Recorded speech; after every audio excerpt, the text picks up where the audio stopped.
أن المساجد لله فلا تدعوا مع الله أحدا. بسم الله الرحمن الرحيم، وصلى الله على أشرف الأنبياء والمرسلين وعلى آله وأصحابه أجمعين. أما بعد. Assalamu alaikum, brothers and sisters. Today we're going to be addressing another one of the objections to Muawiyah ibn Abi Sufyan radiallahu anh, that he wasn't actually ibn Abi Sufyan, that he was potentially the son of multiple men, and we don't know. Okay, why? Because there's a narration from Aisha radiallahu anha that in the time of Jahiliyyah, the women, they used to basically do zina with multiple men in a short period of time, and then they wouldn't know who the son is, and they had a specific type of name for that term.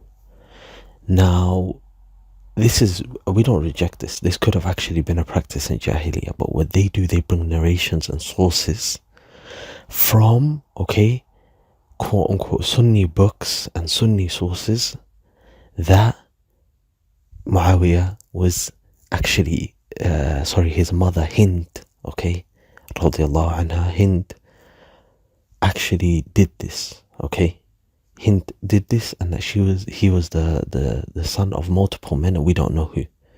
Now let's get into the sources. First one is going to be from Ibn Abi al-Hadid's Sharh of Nahj al-Balagha, volume 10, page 130. What does he say? He says, Muawiyah's parentage was attributed to 4 persons, namely Ibn Ammar bin Musafir, Abi Amira ibn al-Walid, Abbas bin Abdul Muttalib, and Sahba al-Habashi. And Abu Sufyan was a short and ugly man, whilst Sahba was young and handsome, and thus Hind offered him intercourse. And from amongst the Arabs, it has also been stated that Abu Sufyan's other son Utbah was also a product of this union. This is from Ibn Abi al-Hadid. Now we're going to do a video on this individual, inshallah, perhaps in future, wallahu alam. But Ibn Abi al-Hadid is not Hujjah on Ahlul Sunnah. He was a Mu'tazili who was deep into Shi'ism. He fell into Tashayyuh. I don't know, some people would outright call him a Shi'i, whilst others would say no, he actually was a Mu'tazili who had Shi'i leanings, and he's a deviant and he's misguided, and he's not Hujjah on us, firstly, and secondly, he's not a Hujjah in the field of genealogy, and thirdly, he's doing a sharh of a Shi'i book, Nahj al-Balagha. So this is in no way whatsoever Hujjah on us. Let's continue. Next one, this is from, hold on one second, let's open this up. This is from a book called Ilzam al-Nawasib, volume 1, it only has 1 volume, page 166. What does it say? And you can see on the screen. Muhammad bin al-Sa'ib narrated, from Al-Kalbi, Who is Al-Kalbi? Well, if you go to Al-Dhahabi's book Siyar A'lam al-Nubala, which is like the primary Rijal book for the Sunnis, what does it say? He says he's an Akhbari scholar, meaning Akhbari Shi'i, which is a sect of Shia. He was a genealogist, and his name was Abu Mundhir Hisham ibn al-Akhbari, and it goes on to say his full name. And at the end it says, Ash-Shi'i, he is matruk, abandoned, rejected, like his father. And he goes on to quote numerous scholars, like Ahmad bin Hanbal, who said, I don't think anyone would narrate from him. Daraqutni says his hadith is abandoned. Ibn Asakir said he's a Rafidi, he's not trustworthy. Interestingly, actually, in this reference, and I'm hopefully I can put it on screen, Al-Dhahabi actually goes on to expose his character and expose how he's a liar, because he says he was accused of saying, I memorized the Quran in 3 days. Likewise, he's saying, I forgot what no one forgot. I grabbed my beard in the mirror in my hand to cut what was left over from the first, so I forgot and blah blah blah blah blah. So this is very, very interesting. He's actually saying that he memorized the Quran in 3 days and he forgot so much that nobody else forgot what he forgot.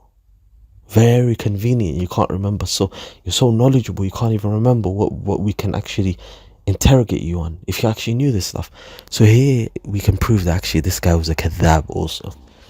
Like, next source. This is, okay, Zamakhshari, okay. And here's a scan of his book, of course. And what does it say? It says, there were 4 people who were thought to be Muawiyah's father.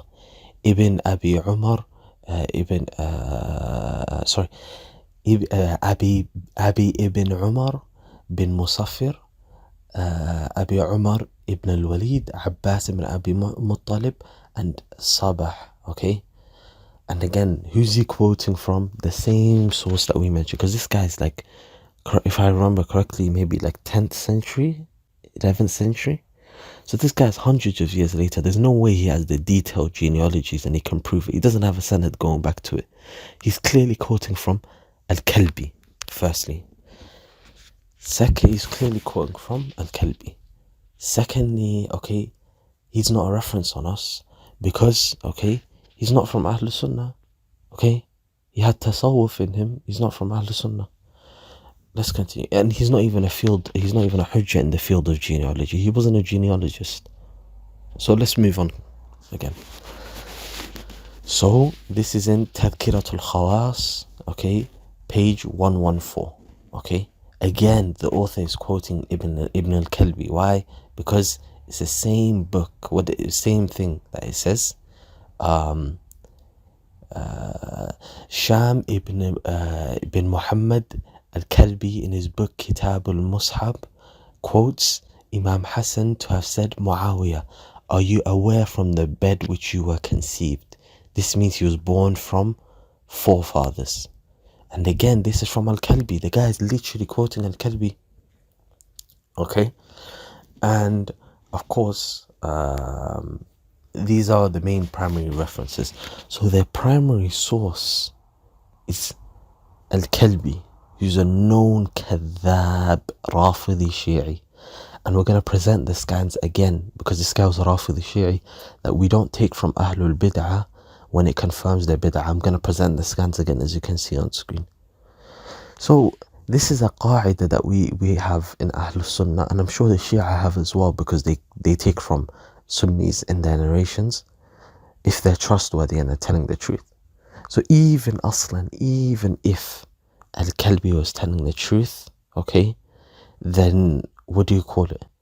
We wouldn't take from it because it's confirming his bias. We would say, hold on, this guy's a Rafidi Shi'i. So we wouldn't take from him. He doesn't have anything good to say about Muawiyah. Of course he would narrate this. And we would throw it in the bin for that reason. Okay?